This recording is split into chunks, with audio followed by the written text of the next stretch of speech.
Hi there, I'm Isabel Barter of Stronger Human, and in this video I'm going to show you how to reset your tech neck using a simple resistance band. Let's go.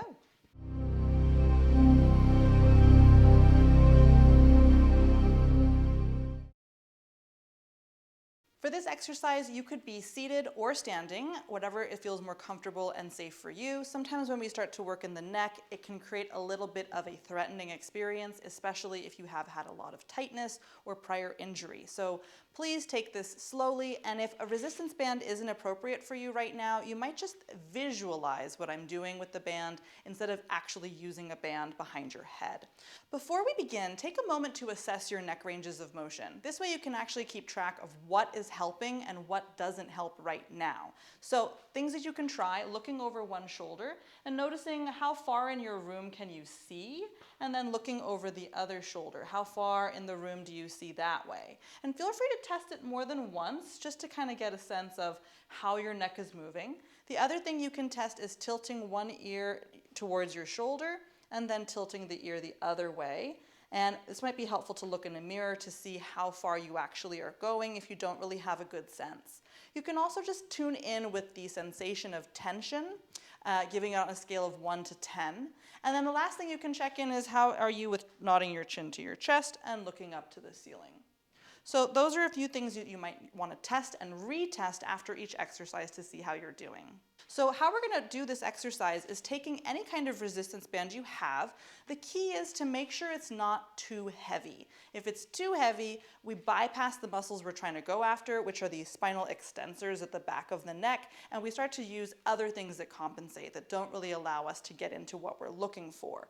Or we do too much too soon and we end up feeling more sore than we want. So please, less is more until you know how this work impacts you. What we'll do, again, seated or standing, you take the band and place it around the back of your head. And you want to go right where there, like that notch is in the base of your skull. And when you bring it around, it should also just kind of go over the ear nice and comfortably. Then you hold your band with one part of the loop in each hand. It may be really helpful to sit in front of a mirror to look at what your posture looks like. Because if you're starting from a tilted position or a rotated position, it may be helpful to figure out where neutral is to begin with. So what you'll do is bring yourself into a neutral position, and you want to hold closer to your face, not too far away from it. That's a little less stable. It's a little more stable when you're right up next to your face. So what you'll do first, before you do anything else, is bring some awareness to your rib cage. See if you are thrusting your ribs to be in this position, and how could you just let that settle in a little bit. Then notice if your chin is facing up to the ceiling, or can you bring the chin to a neutral place as if it's sitting on a table. Once you have that position, keeping the chin on that neutral line, just think about pressing your back of your head into the band. It's going to give you that kind of double multiple chin effect, and we want that. Then you can allow your head to glide forward a little bit, and then bring the chin back again.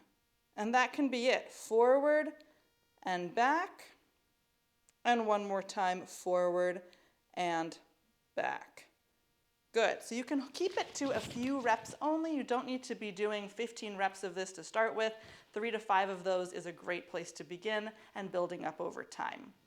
The next thing we're going to do is take our band to the side of our head. A little 80s headband move here. So if you take your band and place it around the top of your head, and it still stays above your ear. That's what we want there, to still stay above the ear. And you may need to use a finger on top of the band so it doesn't just fly off that way.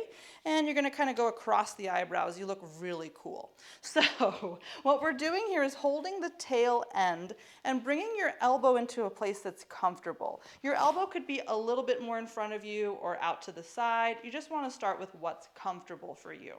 Next, using a mirror, if it's helpful, can you see about aligning your nose, chin, and your sternum, the middle of your collarbones, in one straight line as best as you can. So we're not rotated and you're not tilted as we do this exercise. So see where that neutral plumb line is. Then, keeping your head stable where you started, apply a little tension by gently pulling the band. And our goal here is to keep all of these 3 points of contact in a line without displacing one way or the other or doing any other thing. So we're looking at accuracy of that positioning, applying tension and holding 5 to 10 seconds. You're in control. You can add more tension if it's appropriate or keep it small as long as you're keeping that accurate target for today's exercise. Good. And then when you've had enough, let that go. You can actually test and see if your range of motion improves from that or if it feels any better to you, because you might want to do these exercises only on one side compared to the other if one of them is really good.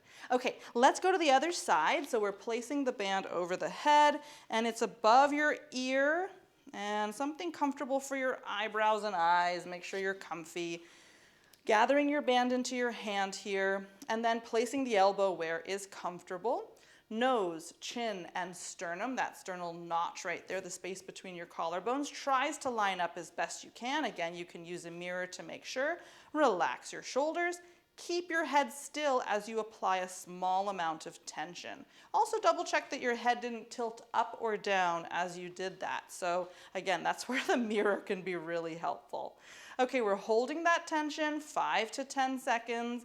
Can you breathe? We're trying to ramp up the muscles on one side of the neck.